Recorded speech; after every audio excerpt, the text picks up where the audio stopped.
Chapter 2 का, लेकिन उसके बाद वाला जो वीक आएगा वहां पे चैप्टर 3 के 4 सेशंस का टेस्ट आएगा साथ में। तो it is going to be a sessional test of 4 sessions all together, right, and then chapter 3 का टेस्ट। जैसा कि मैंने आपको मंथ से शुरू होने से पहले बताया था, ये लेक्चर्स, ये बैचेस में इस मंथ में अपने ऑलमोस्ट चैप्टर 4 खत्म कर देंगे। ऑलमोस्ट, पूरा नहीं होएगा but almost it would be completed. पूरा नहीं होएगा, एक आधा सेशन कुछ बाकी रह जाएगा, right. So hopefully if everything goes well, हमारी हेल्थ ठीक रही, हमारा वैक्सीनेशन नहीं हुआ और हमें कोई क्लासेस कैंसिल कोई भी रीजन की वजह से नहीं करने पड़े, तो we would be completing this much portion in this month, right. I hope किसी को स्कूल में इससे ज्यादा नहीं आ रहा होगा, चैप्टर 3 से ज्यादा किसी को नहीं आ रहा होगा। अभी 3rd तक हम खत्म कर देंगे, 3rd से ज्यादा किसी को और आए तो बोल देना नहीं करेंगे, पढ़ के ही नहीं जाएंगे। वैसे वो मास का वो प्रोटेस्ट पे आ जाना कि नहीं, इससे ज्यादा नहीं पूछ सकते आप हमसे स्कूल में, राइट। यूनिट टेस्ट ले रहे हैं, हाफ ईयरली थोड़ी ना ले रहे हैं कि 4 चैप्टर, वो भी मेजर 4 चैप्टर्स पूछ लेंगे, ऐसा नहीं अलाउड है, राइट। शनोफी, आपके स्कूल को कुछ नहीं कर सकते हम लोग। वैसे भी मिस्ड यू शनोफी इन द लास्ट 3-4 लेक्चर्स, हमने बहुत मिस किया आपको। मैं वो चैट वाली बंदी को ढूंढ रही थी, कौन है वो चैट वाली बंदी। फिर पता है तुम्हारी जगह खुशी शाह लेने लग गई है आजकल, वो मेरे को चैट में भेजती रहती है मैसेज, पूरा टाइम चैट में मैसेज भेजती रहती है। तो मैंने कहा ठीक है, अच्छा 2-2 लड़कियां हो गई अब चैट में मैसेज भेजने वाली हमें, that's good. But it's good to see you back. How was your physics exam? Ma'am मस्त गया। मस्त गया हो। पेपर यार मेरे को भेजा था किसी ने, लेकिन मैंने देखा नहीं। हर्ष ने शायद मुझे पेपर भेजा था। कल कौन सा पेपर है शनोपी? मैम पी का है, मेरा नहीं है इसलिए। पी का है तो पता, आज की क्लास में मेरे पहले बैच में 10 लोगों ने छुट्टी ले ली पी के एग्जाम के लिए। रुक जाओ, उनको आने दे, नेक्स्ट टाइम मिलने दे। पी के एग्जाम के लिए 10 लोगों ने छुट्टी लिया, रुक जाओ। गुड इवनिंग पुष्टि। पुष्टि यार तुम भी चैट में रिप्लाई तो देती हो, लेकिन जब मैं सवाल पूछती तब तुम जवाब नहीं देती हो। इस बार मुझे आज आंसर भी चाहिए। हाँ पुष्टि। और ये बाकी लोग जो वीडियो ऑफ करके बैठे, इनका क्या करूं? So many blank screen. आज मैं ऐसे ही स्क्रीनशॉट लेके भेज देती है सारे। ये मानसी तो देखिए, मानसी मेरे से लपड़ खाएगी, जब तक इसको बोलते नहीं तब तक ये वीडियो ऑन नहीं करती लड़की। Mansi, I am watching you. हाँ, I am really watching you. और कौन था डीपीएस का इस बैच में? ध्वनित भी डीपीएस का है। ध्वनित आया ही नहीं आज क्लास में। गुड। डीपीएस का और एनीवन कार्ते भी डीपीएस में नहीं है क्या? नहीं, कार्ते नहीं, कहान शाह डीपीएस में शायद। कहान शाह। कार्ते कौन से स्कूल में? कार्ते भी मुझसे बात नहीं करता है। No, he doesn't talk to me. I am Sant Kabir. करते बात। सेंट कबीर में कार्ते। कहान शाह डीपीएस में था, ठीक है। चलो और तो मेरे को कोई डीपीएस की पब्लिक दिखाई नहीं दे रही, नहीं तो वह 2-4 से सवाल पूछ लेते एग्जाम कैसा गया, बाकी कहीं नहीं, क्या करें। सो सेशन 3.3 पे आ जाते हैं। लास्ट टाइम मैंने आपको 2 चीजें खुद से करने के लिए कही थी, resistors in series and resistors in parallel. तो मैं वो डेरिवेशंस तो नहीं करवाऊंगी, बट मैं कंक्लूजन आप लोगों के साथ डिस्कस कर लेते हैं उसके, कि what were the conclusions of resistors in series and resistors in parallel. अगर मैं रेजिस्टर्स इन सीरीज की बात करूं, सीरीज कॉम्बिनेशन की, तो what remains constant in series combination? What is one physical quantity that remains constant in series combination? Current. Current, very good. Current remains constant. क्या different होता है सारे रेजिस्टर्स में? Potential difference. Potential difference. V is different in all the resistors, और ये V depend करता है रेजिस्टेंस कितना है उस पे, क्योंकि V is equal to I into R formula होता है। अगर I सब में सेम है तो V डिपेंड करेगा R पे। V is directly proportional to R। जिसका जितना ज्यादा रेजिस्टेंस होगा उसका उतना ज्यादा पोटेंशियल डिफरेंस होगा, right. V is directly proportional to R। Series combination में रेजिस्टेंस, इक्विवेलेंट रेजिस्टेंस निकालने का तरीका है R1 plus R2 plus R3 up till Rn। सारे रेजिस्टेंसेस के वैल्यू को आप ऐड कर दीजिए तो आपको सीरीज रेजिस्टेंस मिल जाएगा। इसके बाद आपको एक और चीज मालूम होनी चाहिए, सीरीज रेजिस्टेंस के लिए Rs is greater than all the individual resistances present in the combination. Individual मतलब अगर मान लीजिए मेरे पास 3 रेजिस्टेंस है, 100 ओम, 200 ओम, 300 ओम, तो इन तीनों में सबसे बड़ा कौन सा है? 300। तो हमारा इक्विवेलेंट 300 से भी बड़ा आएगा। Equivalent resistance is greatest of all the individual resistances involved here. Next, इसके बाद अगर मैं आइडेंटिकल रेजिस्टर्स की बात करूं, आइडेंटिकल रेजिस्टर्स मतलब सारे रेजिस्टर्स का वैल्यू सेम हो, तो if you are there are so many identical resistors connected in series, तो equivalent resistance हो जाएगा n times r। तो अगर आपको रेजिस्टेंस बढ़ाना हो, ज्यादा चाहिए हो रेजिस्टेंस, तो आपको कैसा कॉम्बिनेशन करना चाहिए? Series combination. नेक्स्ट, दूसरी साइड आएगा हमारा पैरेलल कॉम्बिनेशन।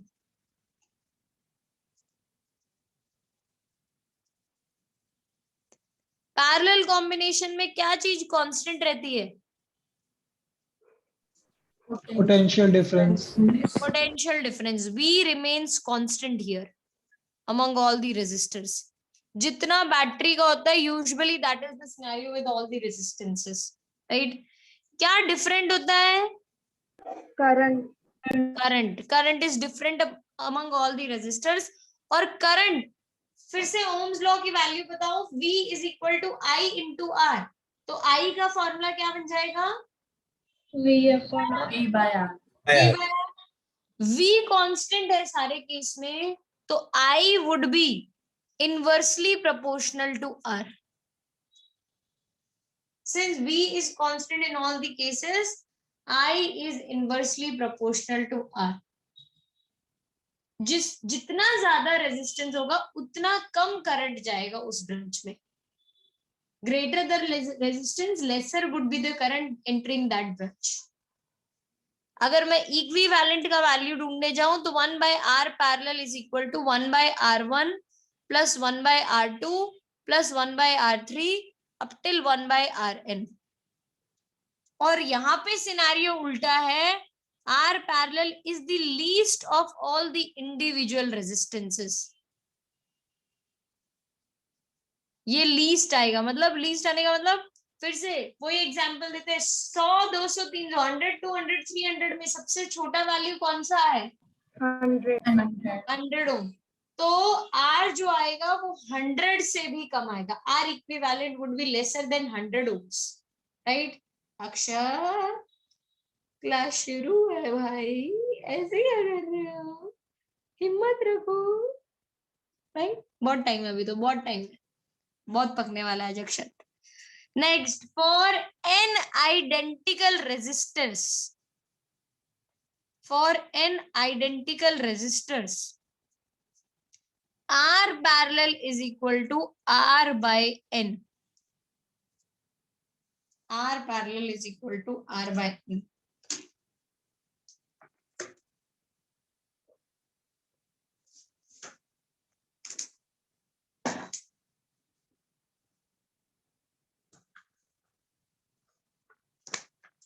नेक्स्ट, इसी को आगे लेके जाए तो हमें मिलता है एक और को टॉपिक, कनेक्टिंग वायर्स।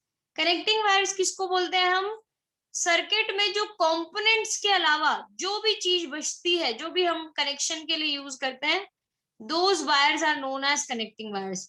जैसे ये कंपोनेंट हो गया बैटरी, स्विच, रेजिस्टर, तो ये बचे हुए जो इनको कनेक्ट कर रहे हैं उन सबको बोला जाता है connecting wires.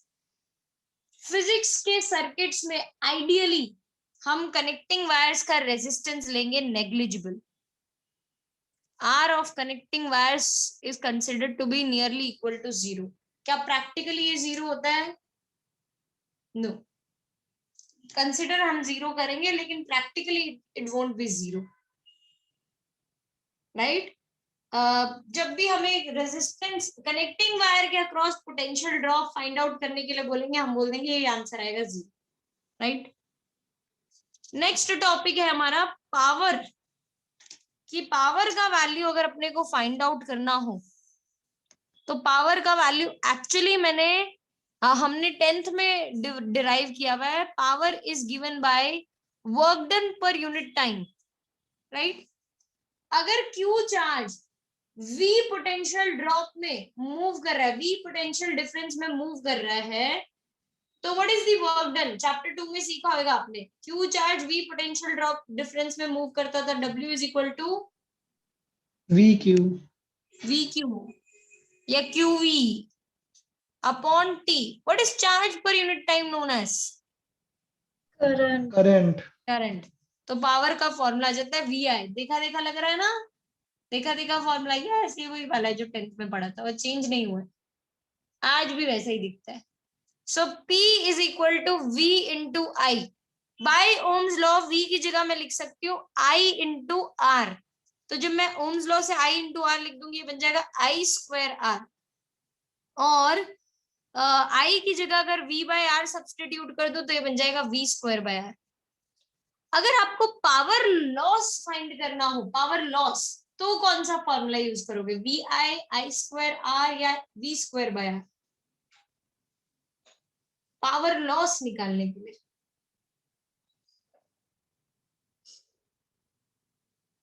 I square. Always remember this. जब भी अपने को पावर लॉस ढूंढना हो, फॉर्मूला I स्क्वायर आ जाएगा, क्योंकि जूल्स लॉ ऑफ हीटिंग में हमें बताया गया था heat is directly proportional to the square of the current. Law में उन्होंने करंट लिया था, तो heat is the only loss that we are going to have, ohmic loss जिसको बोलते हैं हम लोग, राइट। ओमिक लॉस जो भी होने वाला है वो I स्क्वायर R की टर्म्स में अपने फाइंड आउट करेंगे। डन? कोई कंफ्यूजन इसमें किसी को? Any doubt? No? Debolina, Naeem, Naeem की शक्ल, हाँ दिखी दिखी दिखी, नईम की शक्ल भी दिखी, गुड।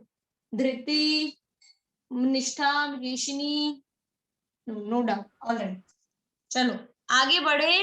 तो नेक्स्ट हमारा जो टॉपिक है वो हमें एक्सप्लेन करेगा कि टॉरेंट की शक्ल पे 22 किलोवोल्ट क्यों लिखा होता है या 44 किलोवोल्ट क्यों लिखा हुआ होता है। देखा है आप लोगों ने कभी एईसी को क्रॉस किया हो, वस्त्रापुर के आईएम के पास आए हो, तो ऐसे ऐसे टॉरेंट की जहाँ पे पावर प्लांट लगे हुए हैं वहां पे 22 केवी, 44 केवी, 66 केवी ऐसे पावर्स लिखे होते हैं। केवी मतलब किलोवोल्ट, ये हाई वैल्यू है, कम वैल्यू नहीं है, इतने वोल्टेज की अपने बात कर रहे हैं। केवी किलो वोल्ट, 22,000 किलो वोल्ट पे वो पावर प्रोड्यूस करते हैं, मतलब करंट प्रोड्यूस करते हैं, वोल्टेज प्रोड्यूस करते हैं 22,000 22,000 वोल्ट पे। घर में कितना आता है? ओह ये नहीं पता है, ये जनरल नॉलेज है भाई। ये घर में कितना वोल्टेज आता है? 20 वोल्ट। 20 वोल्ट। लपड़ पड़े। 220। हाँ 220, हाँ 20 नहीं खाली 220 वोल्ट। 220 का झटका लगता है, ऐसा सुना है कभी बोला हुआ किसी को? 220 का झटका लगता है, 440 का झटका लगता है, ऐसा ही बोलते हैं कभी। लेकिन ये नहीं सुना होगा 44,000 का झटका लगा है, ऐसा नहीं बोलते, क्योंकि आता ही नहीं है, आता ही नहीं है ऐसा। इंडिया में generally it is 220 volt, USA में इट इज 110 वोल्ट।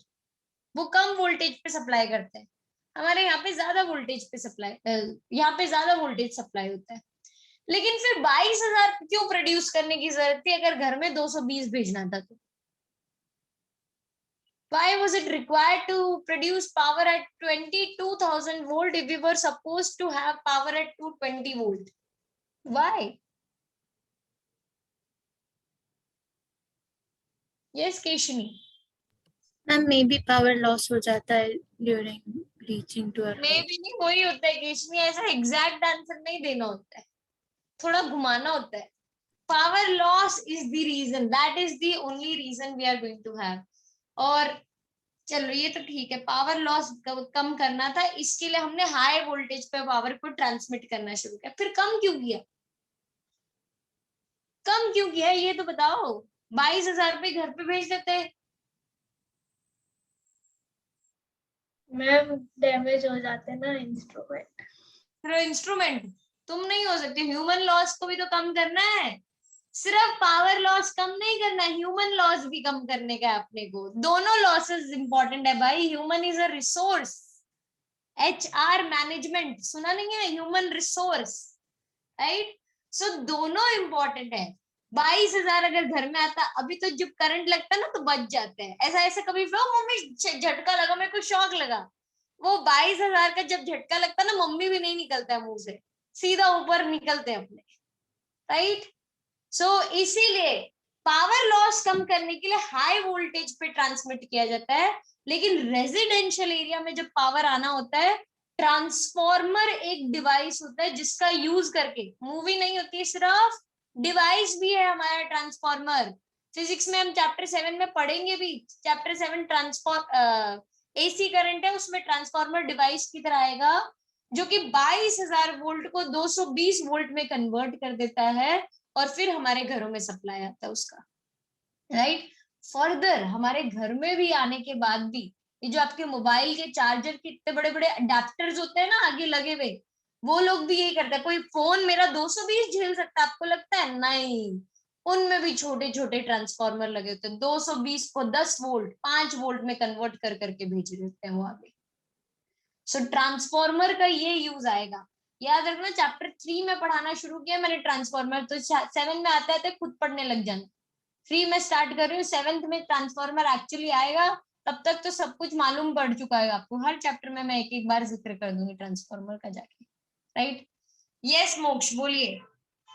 जैसे मैम हमारे घर में एक प्लग होते हैं, तो मैम जैसे कि कुछ जगह पे हम लोग 3 से 4 प्लग्स, मैम मोस्टली 3-4 प्लग्स ही मैम मतलब साथ में कनेक्ट करते हैं, तो मैम मतलब उधर वो कैसे पावर डिवाइड होता है? डिवाइड हो जाता है, जिस साइड पे पावर नहीं वहां पे करंट डिवाइड होता है, वोल्टेज सेम रहता है, करंट डिवाइड होएगा, पैरेलल कनेक्शन आता है उसको बोलते हैं अपने, ठीक है। वोल्टेज सब में सेम जाता है। आपने वैसे भी सुना होगा domestic appliances are connected in parallel, 10th में आता था।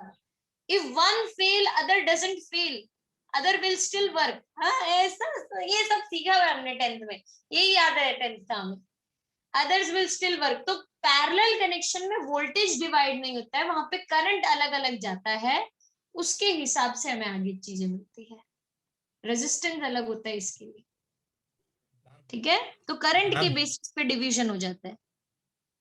मैम हाँ तो मैम मतलब अगर हम जैसे कि हम लोग मतलब वो एडवाइस करते हैं लोग कि मतलब तीन तीन मैम मैं क्या एक मिनट मैम एक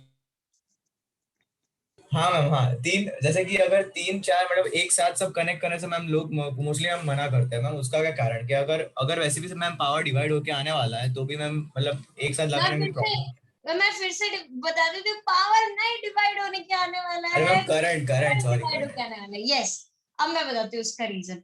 कई बार करंट का, अगर मैं ज्यादा करंट डिमांड कर लूं तो उसको क्या बोलते हैं अपने, ओवरलोडिंग होना।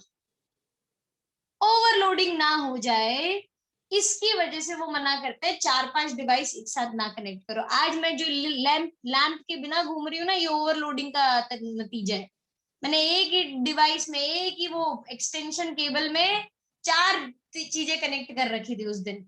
मैंने नहीं की थी, मेरे भाई ने की थी, गालियां बहुत पड़ी थी उसको, और मेरा लैंप उड़ गया, लैंप ओवरलोडेड, उसमें ज्यादा करंट फ्लो हुआ, लैंप का आगे से वो पूरा स्विच निकल गया, तो आज ये बिना लैंप के घूमना पड़ रहा है मुझे, देख मैम लो। आप फिजिक्स के टीचर, आपने सिखाया नहीं उसको? मैं, भाई मानते हैं क्या? हम बहनों से पूछो, भाई मानते हैं क्या? सुनते हैं देखो गर्दनें हिल रही है, देखो कितनी जल्दी जल्दी। तुमने अपनी बहन की बात मानी होगी क्या कभी?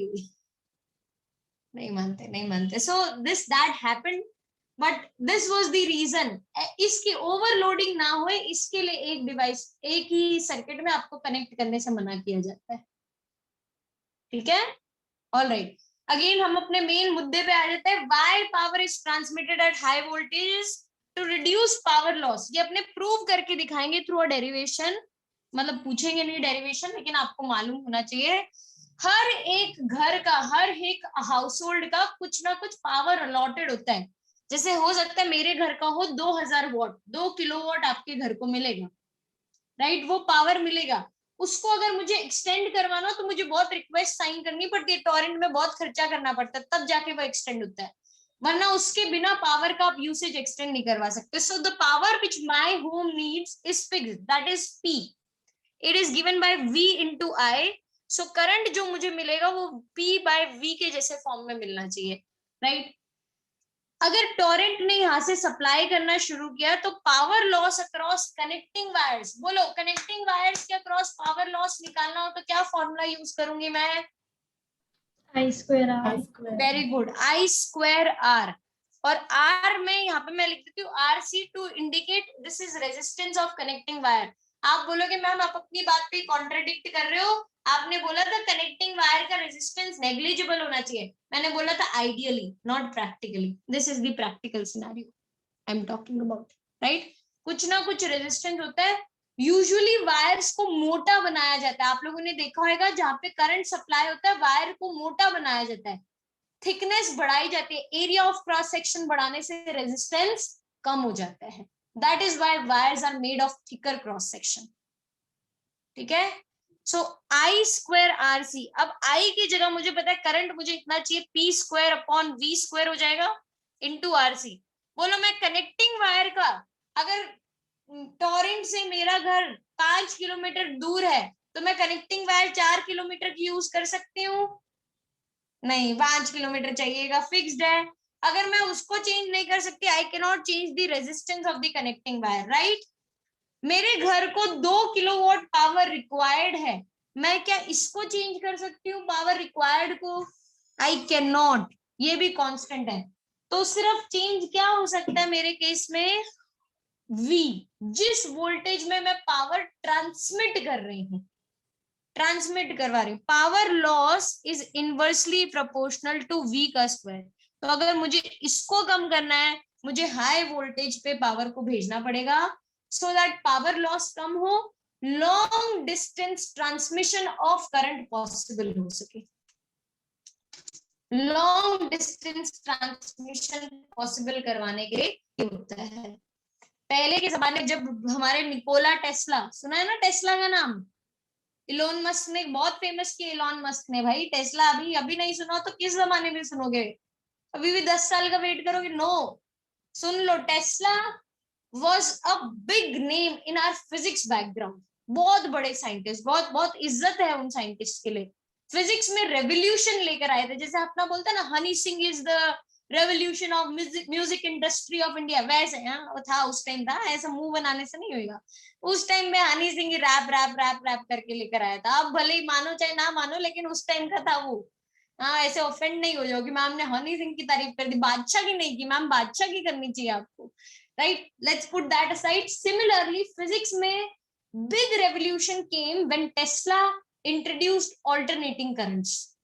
लेकिन तब हमारे एक और साइंटिस्ट थे उस टाइम पे, थॉमस एल्वा एडिसन, सुना है उनका नाम? सुना कि क्या डिजाइन किया था, क्या इन्वेंट किया था उन्होंने? जिंदगी में रोशनियां लेकर आए थे, हाँ रोशनी लेकर आए थे, जिंदगी में जो हमारी रोशनी लेकर आए थे वो थे Thomas Alva Edison. Bulb design किया था उन्होंने, उनकी बहुत चलती थी, he was very rich, bulb design किया, इतने सारे बल्ब बेचने लग गए, बहुत रिच हो गए, बहुत हाई क्लास सोसाइटी में बिलोंग करते थे। और जिनके पास पैसा होता है, पावर होता है, वो किसी को दबा सकता है। वो टाइम भी ऐसा ही था जैसा आज का टाइम है, same similar times were there, power and position थी उनके पास। तो टेस्ला के जो बल्ब थे वो काम करते थे डीसी जनरेटर्स पे, क्योंकि वो डीसी जनरेटर्स को बेचा करते थे। डीसी में प्रॉब्लम, डायरेक्ट करंट में प्रॉब्लम क्या था कि लॉन्ग डिस्टेंस ट्रांसमिशन नहीं पॉसिबल है। क्यों? क्योंकि डायरेक्ट करंट को हम 220 से 22,000 पे नहीं कन्वर्ट कर सकते, 22,000 से 220 पे नहीं लेकर आ सकते, स्टेप अप या स्टेप डाउन नहीं कर सकते हैं वोल्टेजेस का। क्यों नहीं कर सकते? चैप्टर 7 में सीखेंगे, उससे पहले नहीं सीख सकते हैं। लेकिन ऐसा सिनेरियो था, ये कहानी सुना रही हूँ, कहानी की तरह सुन के छोड़ना है अपने को, राइट। तो उस टाइम पे ये पॉसिबल नहीं था कि हम क्या बोलते हैं डीसी को कन्वर्ट कर सके। लेकिन ये आए निकोला टेस्ला कि मेरे पास एक ऐसा करंट है जिसको आप दूर तक भेज सकते हो, आप लॉन्ग डिस्टेंस ट्रांसमिशन पॉसिबल करवा सकते हो, आपको डीसी जनरेटर्स की जरूरत नहीं पड़ेगी। प्रपोजल लेकर आए, अच्छा प्रपोजल लग रहा था, लेकिन लोगों ने किसकी सुनी? एडिसन भाई साहब की। And this was a war between Edison and Tesla, physics का फेमस वॉर है ये। आप चाहो यूट्यूब पे सर्च करोगे ना, एसी वर्सेस डीसी मिल जाएगा, टेस्ला वर्सेस एडिसन मिल जाएगा, इतनी स्टोरीज मिलेगी इसके पीछे।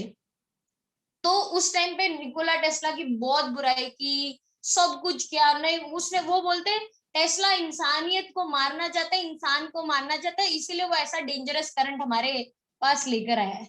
ऐसा AC is dangerous than DC, that's very true, वो सच्चाई है, AC is dangerous than DC. लेकिन उस टाइम पे क्या था, ह्यूमन लॉस की ज्यादा पड़ी थी। आज जैसी पॉपुलेशन है वैसा उस टाइम पे नहीं था। आज अपने को ह्यूमन लॉस कम पड़ी है, 2-4 निकल ले तो काम खत्म हो जाता है। इसीलिए 2-4 कोरोना वायरस और आ जाए तो लोग खुश हो जाएंगे, हाँ पॉपुलेशन कम हो रही है अपनी, राइट। तो ऐसा ऐसा कुछ लोगों को लगता है। चाइना ने मेरे को लगता है इसीलिए फैलाया हुआ ये कि 1-आधा बिलियन तो इसी में खत्म हो जाए तो अच्छा, रिसोर्सेज ज्यादा यूज हो सकते हैं, अपने सस्टेनेबल डेवलपमेंट वो इसी तरीके से लेकर आएंगे। बट अपने को ऐसा करना नहीं है, ये सब बातें अपने को नहीं करनी चाहिए। Don't think of that. कहीं आप लोग सोचने लगे चलो अपने एक और बायोलॉजिकल वेपन ऐसा बना देते हैं, 2 साल हो गए घर पे बैठे हुए, अब और नहीं बैठने का। प्लीज ऐसा कुछ मत करना अपने घरों पे बैठ के, right. Don't do this to us. So उस टाइम पे भी ह्यूमन को ज्यादा वैल्यू दी जा रही थी, डीसी को इसीलिए प्रमोट किया गया। लेकिन बाद में क्या हुआ, टेस्ला बुरी हालत में मर गया, सब कुछ हो गया, फिर और रिसर्च हुई, तब जाके पता चला नहीं इसी तो एक्चुअली अच्छा है। अब शनोवी भी बता रही है, अब तो he is very famous. Tesla को पहले बहुत क्रिटिसाइज किया था, लेकिन अब तो देखो टेस्ला ही टेस्ला है। लोग अब तो बाय भी टेस्ला करना चाहते हैं। क्यों, मैं गलत बोल रही हूँ क्या? सब चाहते हैं घर में एक टेस्ला तो होनी चाहिए अपने, right. So this was the story behind Edison and Nikola Tesla. पहले डीसी एसी को एक्सेप्ट नहीं किया गया था, बाद में बहुत टाइम बाद एसी करंट एक्सेप्ट हुआ था। और उसके मरने के बाद, टेस्ला के मरने के बाद, बल्ब जल तो किस पे रहे हैं? बल्ब जल रहे हैं एडिसन के, जल किसके ऊपर रहे हैं? निकोला टेस्ला की बिजली पर। So that was the win of science कि हमने बल्ब जला भी दिए एडिसन के और जल भी रहे हैं बिजली of Nikola Tesla, right. That was the story behind it. आगे और डिटेल में मैं इसके आंसर्स नहीं दूंगी। आप लोग पूछोगे मैम कहाँ हुआ, कैसे हुआ, कब हुआ, क्यों हुआ और क्या क्या हुआ था, थोड़ा बताओ। तो I was not there with them. ये मैंने भी स्टोरी सुनी हुई है, मैंने आपको उस तरीके से सुना दी, right. But that was the reason, और यही रीजन की वजह से हम जो 3rd chapter, 4th chapter, 5th chapter, 6th chapter, 7th chapter पढ़ेंगे, ये यहाँ तक, इस कहानी तक पहुंचने के लिए हम पढ़ेंगे। हमारा 7th चैप्टर का नाम है ऑल्टरनेटिंग करंट्स। आज हम जिक्र भी नहीं कर रहे हैं ऑल्टरनेटिंग करंट का। जितना भी हम करंट पढ़ रहे हैं इस चैप्टर में वो है डीसी, डायरेक्ट करंट। हम ऑल्टरनेटिंग करंट्स का जिक्र 7th चैप्टर में करते हैं आगे। Okay, so wait till then, maybe I come up with more stories, और थोड़ा बना बना के लेकर आऊंगी मैं आप लोगों के लिए। बट टिल देन अपने ये वापस फोकस करते हैं हमारे एकेडमिक पोर्शन पे। हरिति का क्या डाउट है, बोलो Hariti madam. Ma'am AC current DC current से ज्यादा डेंजरस कैसे है? क्यों है? 220 वोल्ट भले घर पे आता हो, लेकिन एक्चुअली वो वैल्यू जो है वो 311 तक जाता है, फिर 311 से वापस -311 पे आता है। 220 वोल्ट का मतलब एक्चुअली 220 वोल्ट नहीं है, it varies from -311 volt to +311 volt. तो एडिसन भाई साहब ने यही कहानी यूज की थी कि भाई देखो ये करंट बोलता 220 है, लेकिन आप ये 311 तक भी जाता, तो ह्यूमन को ज्यादा खतरा है, ह्यूमन लॉस की ज्यादा पड़ी है। अब ऐसा नहीं है, अब सिचुएशंस हैव टर्न्ड आउट, अब वो टेबल का टर्न हो गया अब, राइट। चलो आगे बढ़े।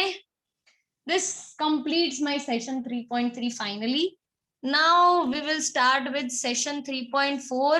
Though I know आप लोगों को केमिस्ट्री में इलेक्ट्रोकेमिस्ट्री चैप्टर नहीं पढ़ाया गया है अभी तक, तो मुझे ज्यादा तकलीफ होने वाली है। अगर मंजोत सर थोड़ा जल्दी जल्दी करवा देते तो ये सेशन मेरे लिए इजी इजी हो जाता, बट आज अभी थोड़ा इजी नहीं होगा मेरे लिए। हम पहला टॉपिक जो सीखेंगे वो है इलेक्ट्रोकेमिकल सेल। ये आपको मेरा हाथ लैग होता हुआ दिख रहा है कि मुझे ही लैग होता हुआ दिख रहा है? नहीं, सही है, all right. Electrochemical cell,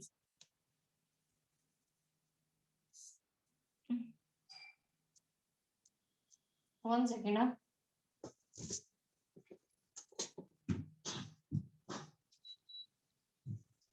electrochemical cell के बारे में आप लोग क्या जानते हो? आप लोगों ने 8th स्टैंडर्ड से पहली बार इसको पढ़ना सीखा था, chemical effects of electric current से। 8th स्टैंडर्ड में पहली बार आया था सेल के बारे में। जी, इसको देसी भाषा में हम सेल ही बोलते हैं। ड्यूरा सेल और कौन सी कंपनी होती है अपनी, मेरे को याद नहीं है, बहुत सारी कंपनी होती है। ड्यूरा सेल का एक ऐड मुझे याद है, इसके लिए मुझे वही कंपनी याद है। बाकी बहुत सारी कंपनी के सेल आते हैं अपने को, तो देसी भाषा में रेडी, सेल में कौन सा, रेडी। जो भी बोला वही। ठीक है। फिर सेल्स में बेसिक जो कंस्ट्रक्शन होता है वो कुछ ऐसा होता है कि एक साइड हम कैथोड लगाते हैं, दूसरी साइड हम एनोड लगाते हैं, और इसके अंदर इलेक्ट्रोलाइट होता है, right. Cathode, anode and electrolyte. ये कैथोड और एनोड कुछ मटेरियल्स फिक्स्ड होते हैं, उनके बनाए जाते हैं। सेल में constantly what type of reactions are going on? Can anyone give me the right answer? 11th में पढ़ के आए, 11th केमिस्ट्री में। yes, बोलो मानस, बोलो। redox reactions. Very good. redox reaction continuously takes place. एक इलेक्ट्रोड जो है वो ऑक्सीडेशन होता रहता है, दूसरे इलेक्ट्रोड का रिडक्शन होता रहता है।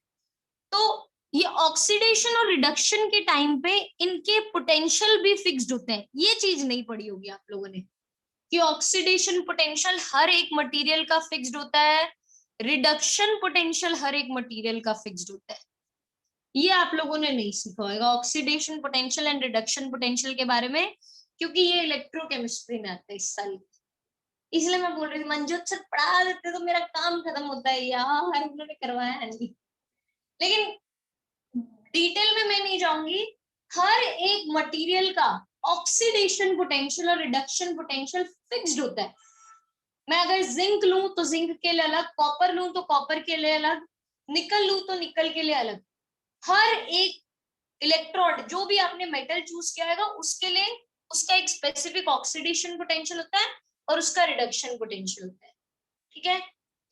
अगर मेरे को फाइंड करना हो कि what is the potential difference, what is the potential difference, तो मुझे क्या करना पड़ेगा, इन दोनों में डिफरेंस निकालना पड़ेगा, ऑक्सीडेशन पोटेंशियल और रिडक्शन पोटेंशियल। मैं इन दोनों का डिफरेंस जब फाइंड आउट कर लूंगी तो मुझे क्या मिलेगा, EMF of the cell. What do we call it, EMF. Full name है इसका इलेक्ट्रोमोटिव फोर्स, लेकिन बड़ा ही धोखे वाला नाम है। यूनिट नाम में भले फोर्स आता हो, है ये potential difference. It is not force, it is potential difference.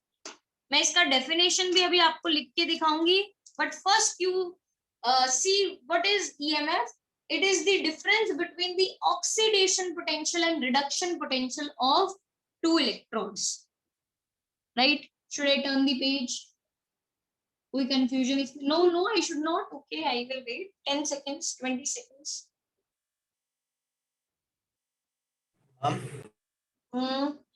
आपने ये लास्ट इलेक्ट्रोमोटिव फोर्स के बारे में क्या बोला था? कि नाम में भले ही फोर्स आता हो, है फोर्स नहीं है, ये है पोटेंशियल डिफरेंस। कोई आप इसका डेफिनेशन दूंगी अभी तो आपको और क्लियर हो जाएगा।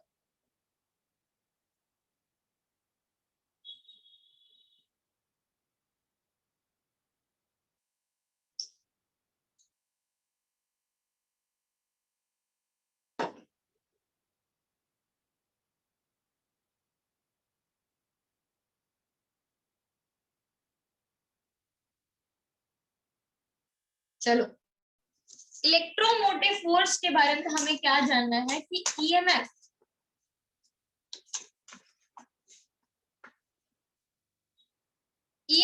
is the maximum potential difference. It is the maximum potential difference between the two terminals of the cell. Maximum potential difference between the two terminals of the cell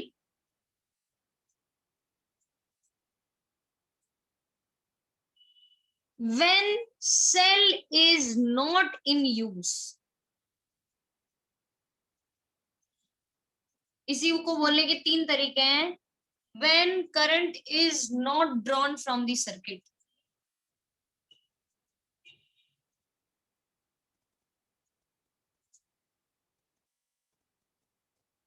And the third one to say it is when circuit is open.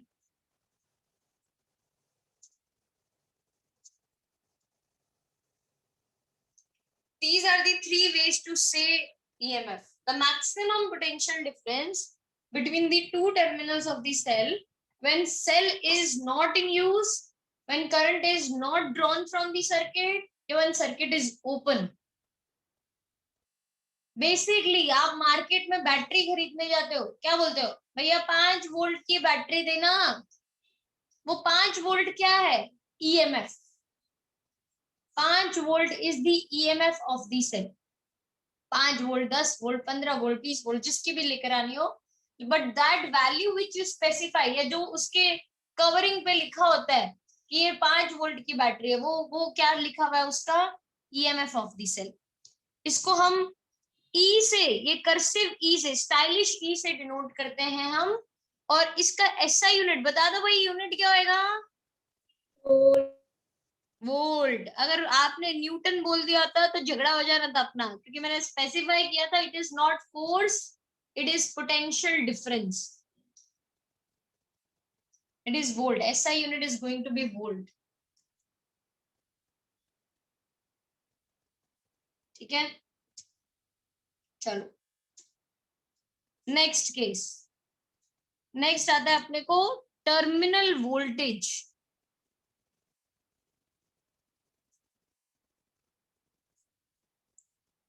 Terminal voltage is the potential difference between the two terminals of the cell. Terminal voltage is the potential difference between the two terminals of the cell when cell is in use, या when current is drawn from the circuit.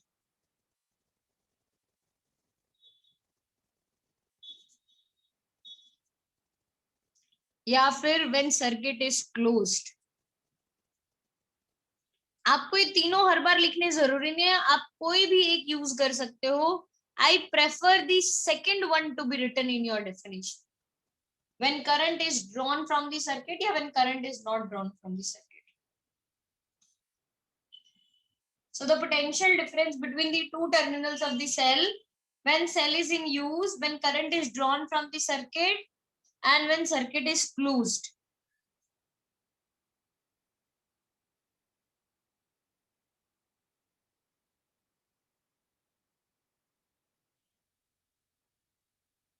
ये भी है तो potential difference ही. क्या unit होगा इसका भी? Volt. अब मैं आपको इसमें डिफरेंस बताती हूँ कि दोनों में क्या डिफरेंस है.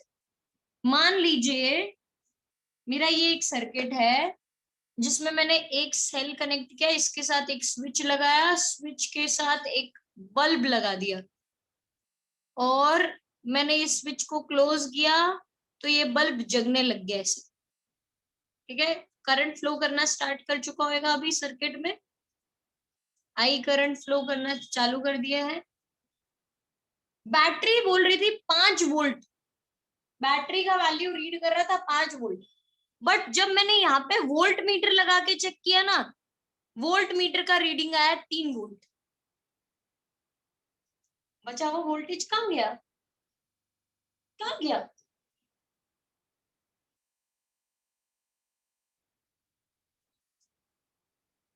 5 वोल्ट बैटरी ने प्रॉमिस किया था, आया 3, कहाँ चला गया बचा वो volt?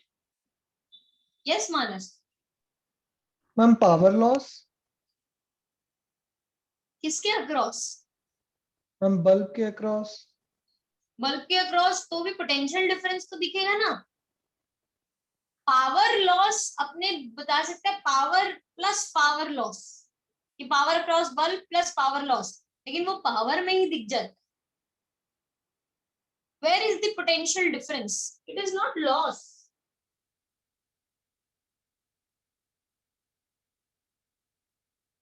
When cell is in के बाद क्या है सेकेंड लाइन में?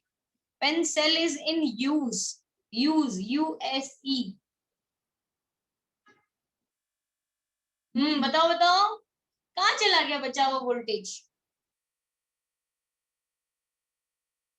Ma'am in form of terminal voltage. ये टर्मिनल वोल्टेज है मैडम, ये 5 वोल्ट था जब ईएमएफ था, जब सर्किट यूज में नहीं था।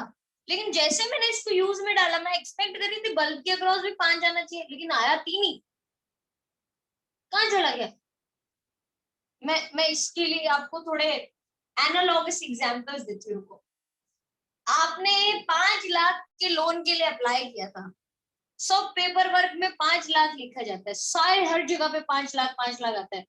पता है मेरे को हाथ में कितना आया? लोन मैंने 5 लाख का लिया, हाथ में आया 4,90,000। 10,000 चला गया, कहाँ गया? बोलो बोलो, कहाँ गया? Processing fees. अरे ये लड़का जानता है, इसको बैंक का नॉलेज है, पक्का लोन देगा, लोगों को लोन चिपकाएगा, 20,000 30,000 प्रोसेसिंग फीस खाएगा ये। Good, that was the processing fees. 10,000 processing fees में चला जाता है। सिमिलरली आप जब ट्रैवल करते हो क्रॉस कंट्रीज, मान लो मुझे डॉलर को रुपी में कन्वर्ट करवाना हो, डॉलर का प्राइस लेट से 70 है अपना, मुझे $10 को रुपये में कन्वर्ट करवाना, हक से मुझे 700 रुपए मिलने चाहिए, है ना? हक से तो ऐसा ही होता है। मिला मुझे 680, 20 रुपए खा गया मेरे, किसमें गए?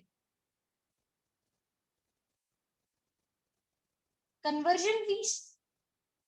तो कमाएगा कैसे वो? ऐसा थोड़ी ना कि लेने देने के लिए बैठा है, कमाएगा कैसे वो? उसका बिजनेस कैसे चलाएगा? कन्वर्जन फीस, 20 रुपए उसने कन्वर्जन के लिए ले लिए। तो सिमिलरली सेल भी यहाँ पे अपने से प्रोसेसिंग फीस काटता है कि मैं क्या कर रहा हूँ पता है? देखो यहाँ पे बैठ के मैं करंट को फ्लो करवा रहा हूँ, वो फ्लो करवाने में मेरे खुद के आयंस भी तो इधर उधर मूव कर रहे हैं, इलेक्ट्रोलाइट भी तो इधर उधर घूम रहा है। वो आयंस, इलेक्ट्रोलाइट के जितने भी आयंस है वो एक दूसरे के साथ कोलिजन करेंगे कि नहीं करेंगे? मूव करते टाइम करेंगे। कोलिजन करते हैं तो कोलिजन करते ही क्या इंट्रोड्यूस हो जाता है भाई? निष्ठा अब तुम अपना आंसर बोल सकते हो, मौका है तुम्हें बोलने का। कोलिजन करते ही क्या इंट्रोड्यूस हो जाता है? Ma'am resistance. रेजिस्टेंस। इसको हम बोलते हैं सेल के केस में इंटरनल रेजिस्टेंस। सेल के केस में it is known as internal resistance. So internal resistance is the opposition to the flow of current. It is the opposition to the flow of current provided by the ions या provided by the electrolyte, ऐसा कहूंगी मैं।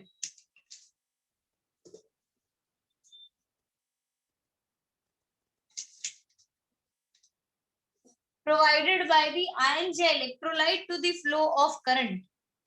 तो बचा हुआ potential drop कहाँ गया होगा? इस इंटरनल रेजिस्टेंस को ओवरकम करने में, कि कुछ ना कुछ सेल अपने पास भी रख लेता है, प्रोसेसिंग फीस अपने पास रख लेता है, फिर उसके बाद बचा हुआ सर्किट में देता है, राइट?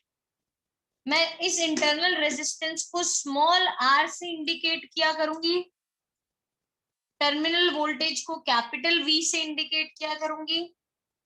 और ये इंटरनल रेजिस्टेंस कुछ कुछ फैक्टर्स पे भी डिपेंड करती है, वो आप नोट्स में से पढ़ लेना, मैं नहीं पढ़ा रही हूँ। वो फैक्टर्स अफेक्टिंग इंटरनल रेजिस्टेंस करके जो भी टॉपिक है वो पढ़ लेना, मैं नहीं पढ़ा रही वो। मैं इनके बीच का रिलेशन जरूर आपको बताऊंगी। मान लीजिए E was the EMF that was promised to us, लेकिन मिल V ही रहा है, तो बचा हुआ कहाँ जा रहा है अपने को? इंटरनल रेजिस्टेंस को ओवरकम करने में। तो potential drop across internal resistance V across small r मुझे अगर ढूंढना हो तो क्या आएगा answer? V is equal to I into small. I into small r. सही है, very good. V is equal to I into small r. So EMF would be equal to V plus I into small r. EMF would be equal to V plus I small r. EMF दो टुकड़ों में but के जाता है, one across terminal voltage, two across potential drop across internal resistance, right? And this potential drop across internal resistance is what we considered as processing fees, right? तो मैं इसको ऐसा भी लिख सकती हूँ, V is equal to E minus IR. इससे एक चीज प्रूव हो जाती है, terminal voltage is less than the EMF of the cell. Terminal voltage is less than the EMF of the cell.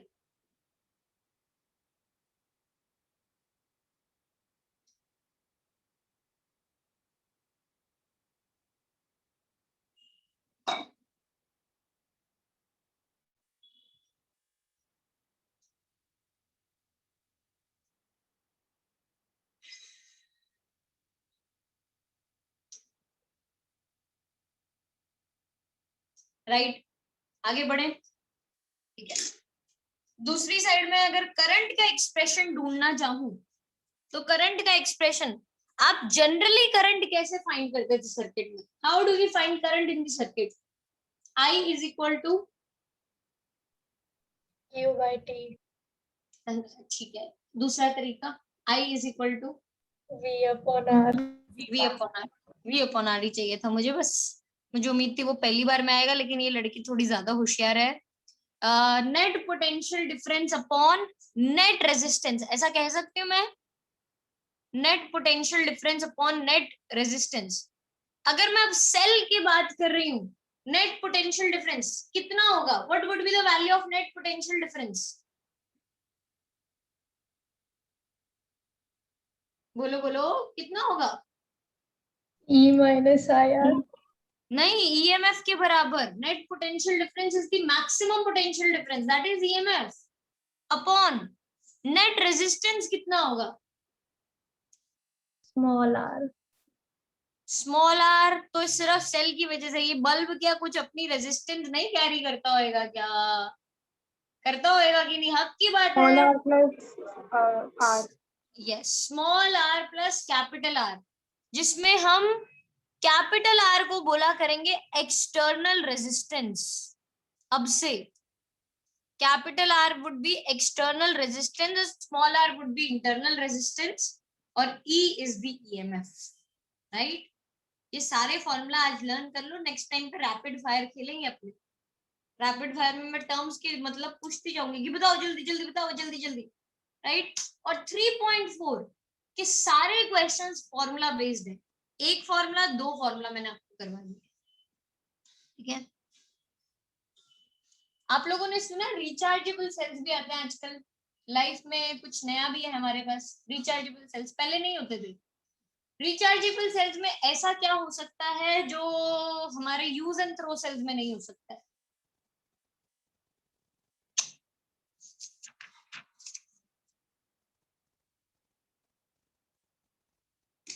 Reversible reactions. दो टाइप के reactions सीखे हैं केमिस्ट्री में, reversible and irreversible. Rechargeable cells में reversible reactions possible है. तो हम पता क्या करते हैं, देखो मान लो ये बैटरी ली थी मैंने, बैटरी नहीं सेल लिया था, सेल ये कनेक्टेड है, स्विच होएगा, ऐसा अज्यूम कर लेना. ये सेल किस डायरेक्शन में करंट फ्लो करवाना चाहता है? हक से. ये बोलता था मेरे यहाँ से करंट आएगा और यहाँ से वापस जाएगा, ऐसा वाला केस था. ठीक है, मैंने क्या किया, इसके साथ ऐसे लगा दी एक बैटरी और बड़ी बैटरी है, इसकी अब चलेगी नहीं, no more, he is no more in charge, right. ये बड़ी बैटरी क्या बोलती है, मेरा करंट ऐसे आएगा और यहाँ पे तो ऐसे जाएगा लेकिन इधर ऐसे उल्टा जाएगा। अगर करंट का डायरेक्शन पलट जाता है तो सेल के केस में जो अपना डिस्चार्जिंग का प्रोसेस चल रहा था वो इंस्टेड ऑफ डिस्चार्जिंग मेरा सेल क्या होने लग जाएगा, चार्ज, रिचार्ज होने लग जाएगा। तो आपको ऐसे होता है ना, रिचार्जेबल सेल के साथ एक वो डब्बा भी दिया जाता है जिसमें लगा के अपने चार्ज कर सकते हैं सेल्स को, राइट। उसमें यही होता है कि direction of current becomes opposite to what it was before. जब वो सर्किट में कनेक्ट था तो एक पर्टिकुलर डायरेक्शन में फ्लो कर रहा था, लेकिन जब मैंने उसको चार्जिंग पे लगाया तो करंट का डायरेक्शन पलट गया। करंट के डायरेक्शन पलटने से एक फॉर्मूला में चेंज आ जाएगा। V का फॉर्मूला क्या था, E माइनस आई आर, लेकिन when you change the direction of current, when it becomes opposite to what it was before, it will become E plus I. V is equal to E plus IR. So in case of charging, terminal voltage is greater than EMF of the cell. In case of charging, terminal voltage is terminal voltage is greater than EMF of the cell. Does this happen in power banks also? Probably. और भी चीजें लगेगी आजकल, तो क्या हम nano technology पे भी तो वर्क करने लगे, छोटे छोटे आईसीज होती है अभी तो वहां पे आईसीज भी काम करती है। ये हम नॉर्मल सेल की बात कर रहे हैं। नॉर्मल सेल के केस में ऐसा है, पावर बैंक में, मोबाइल फोन में और भी सर्किट्स होते हैं। तो मैं सिर्फ बोलूं कि नहीं सिर्फ ये पॉसिबल है वहां पे, ऐसा कोई ट्रू नहीं। This is not only the case, और भी केसेस पॉसिबल होंगे। ये नॉर्मल सेल के साथ ट्रू है, ठीक है। कोई डाउट इसमें, एनी कंफ्यूजन? आज टीशा कहाँ पे? टीशा वीडियो ऑफ करके बैठी है पूरा time. Tisha are you okay? Ma'am वो मेरा कैमरा खराब हो गया लैपटॉप का, वो कभी भी बंद हो जाता है। ओके ओके, नहीं तो मैंने टीशा को वीडियो ऑफ करते हुए नहीं देखा है कभी। No problem Tisha, hopefully next time it gets better. चलिए आगे बढ़े। इसमें E प्लस आई आर बता दिया। अब एक और फॉर्मूला है, उसमें थोड़ी मेहनत, वो मुझसे मैथ्स बहुत करवाता है, इधर उधर ट्रांसपोर्टेशन और ये ने वो, लेकिन अपने को डेरिवेशन से ज्यादा फॉर्मूला पे फोकस करना। उसके डेरिवेशन सिखाऊंगी बट फॉर्मूला नहीं सिखा, फॉर्मूला लर्न करना ही पड़ेगा, फॉर्मूला याद नहीं करवा सकती मैं आपको, ठीक है। डेरिवेशन नहीं भी लर्न करोगे तो चलेगा। अक्षत बस अब 15 ही मिनट है, अब ज्यादा टाइम नहीं है, 15 मिनट्स। अब थोड़ी हिम्मत, इतनी 50 मिनट रख दी तूने, 15 और सीखा, चल राइट। हम स्टार्ट करेंगे V is equal to E minus I R से। चलो एक और क्वेश्चन, क्या ये जनरल सिनेरियो है हमारा? Is this a general scenario या is this a specific case?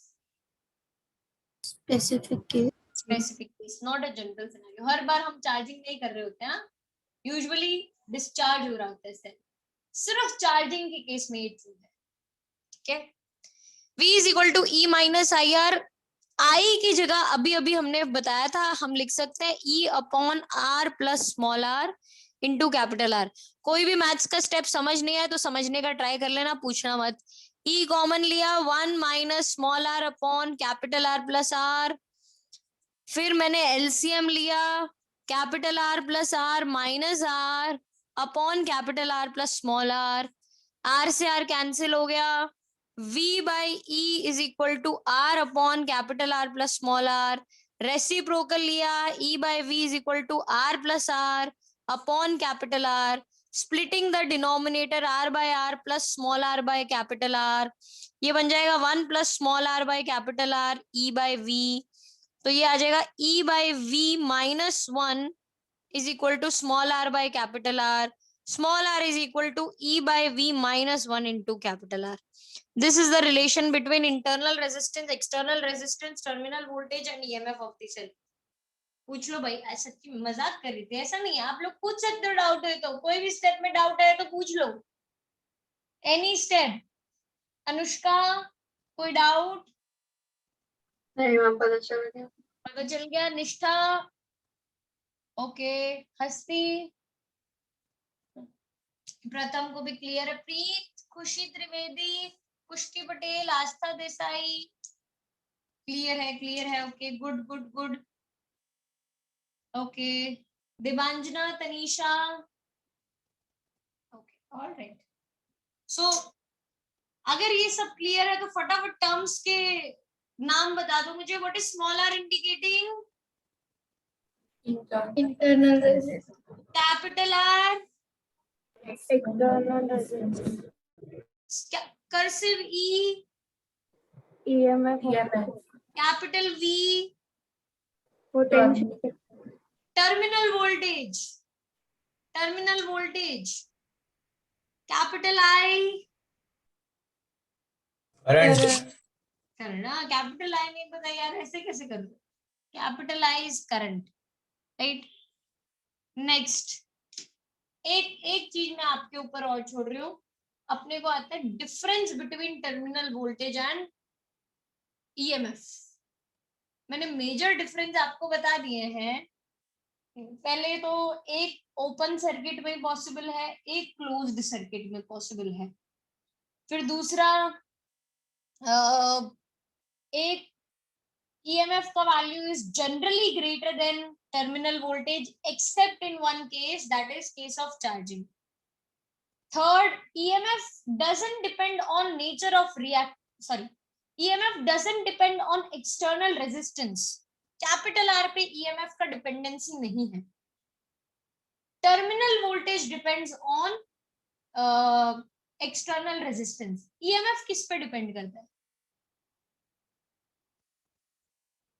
Nature of the cathode and anode.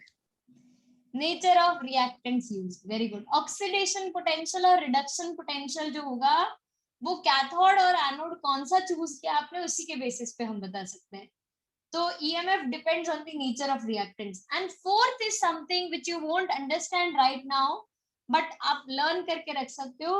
EMF को मेजर जब करना हो तो we will use a device known as potentiometer, और टर्मिनल वोल्टेज को जब हमें मेजर करना हो तो we will use a device known as voltmeter. Voltmeter को हम यूज करेंगे when we are measuring terminal voltage, and potentiometer को यूज करेंगे when we are measuring EMF of the circuit.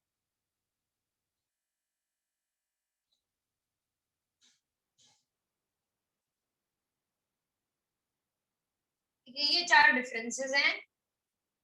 दो डेरिवेशंस है हमें, cells in series and cells in parallel. Cells in series and cells in parallel. Cells in parallel नहीं करेंगे आज हम sales in series करेंगे और फिर क्लास को रैप अप करेंगे। अक्षत बस देखा, यस यस यस, बस देख लास्ट है। सेल्स इन सीरीज हम वो डिराइव करेंगे। बहुत बेसिक जगह पे सेल्स सीरीज में यूज होता है हमारे डे टू डे लाइफ में। आप लोगों को मालूम है कहाँ यूज होता है सेल्स सीरीज में? Anywhere you know? Ma'am TV remote. TV remotes, yes. Torch is very basic. TV remotes वाले तो पैरेलल कनेक्शन भी हो सकता है, कोई जरूरी नहीं है सीरीज कनेक्शन हो, पैरेलल भी हो सकता है, लेकिन टॉर्च में सीरीज ही होता है। और कहीं आप बोलोगे मैम टॉर्च यूज किए हुए जमाने हो गए तो कैसे याद आएगा हमें टॉर्च? हम यूज ही नहीं करते टॉर्च को। आजकल तो फ्लैश लाइट्स आने लग गई है, टॉर्च लाइट, फोन में ही सब कुछ हो जाता है, तो कहाँ से टॉर्च का आएगा तुम्हारा? कार की batteries is series connection of cell. आप कार की बैटरी कभी जाके देखना हो तो खोल के देखना, आपको दिखेंगे 2 4 6 8 10 ऐसे कर करके बहुत सारे सेल्स दे रखे होते हैं। वो दिखेंगे नहीं सेल्स के जैसे, आप मान के चल रहे हो कि ड्यूरा सेल दिखेगा वहां पे आपको, नो ऐसा नहीं होगा। बट वो सारे सेल्स होते हैं जो पावर सप्लाई करते हैं, और the connection is series connection हो रहा है, ठीक है।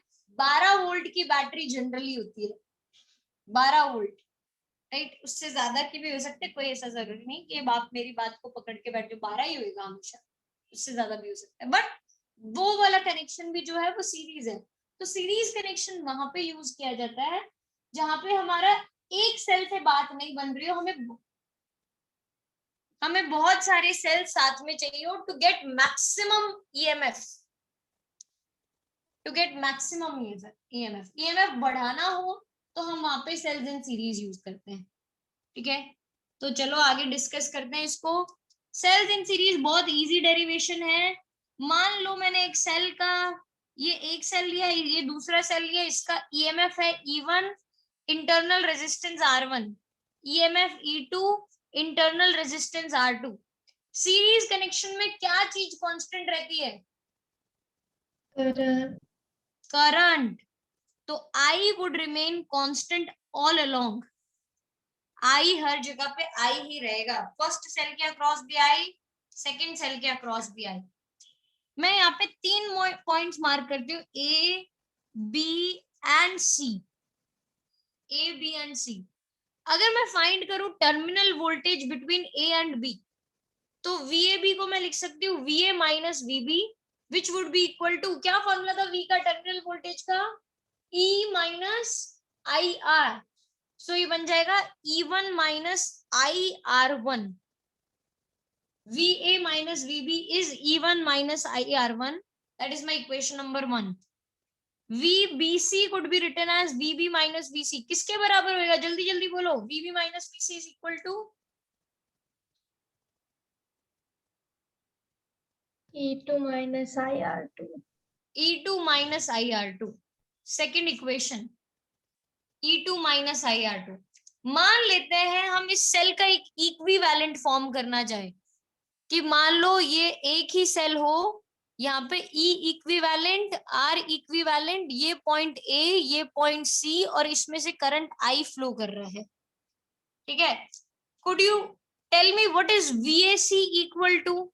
इस डायग्राम को देख के VAC किसके बराबर हो जाएगा?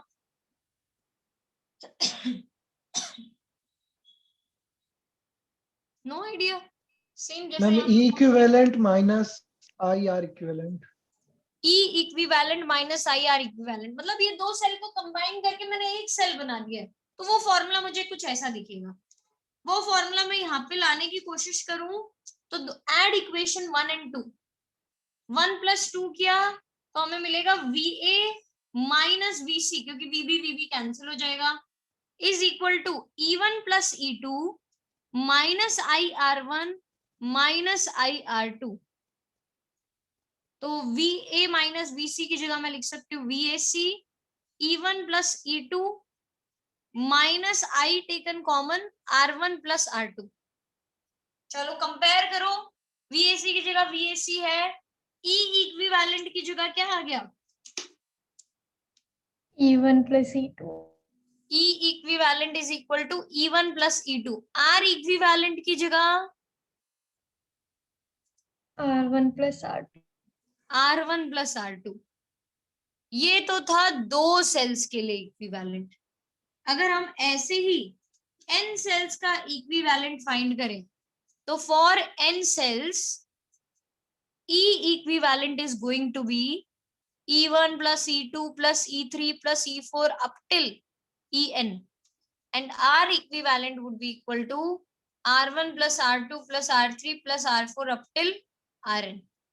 ये n सेल्स की कहानी हो गई। For n identical cells, identical cells मतलब Same resistance. Same internal resistance and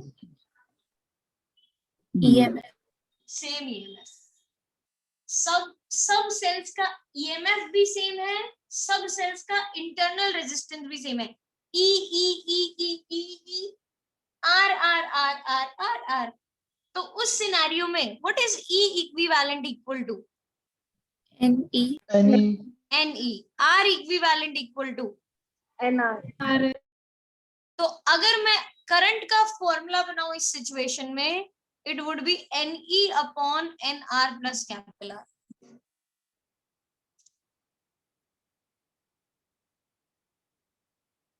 NE upon NR plus capital R। Last information जो आज मुझे आपको देनी है वो है कि ये तो हमारा सेल पॉजिटिव नेगेटिव कनेक्टेड था, बट अगर सेल ऐसा कनेक्टेड हो पॉजिटिव नेगेटिव पॉजिटिव, उस सिचुएशन में नेट ईएमएफ या equivalent EMF would be equal to modulus of E1 minus E2। Add होने की बजाय सब्ट्रैक्ट हो जाता है। Net EMF would be E1 minus E2, right.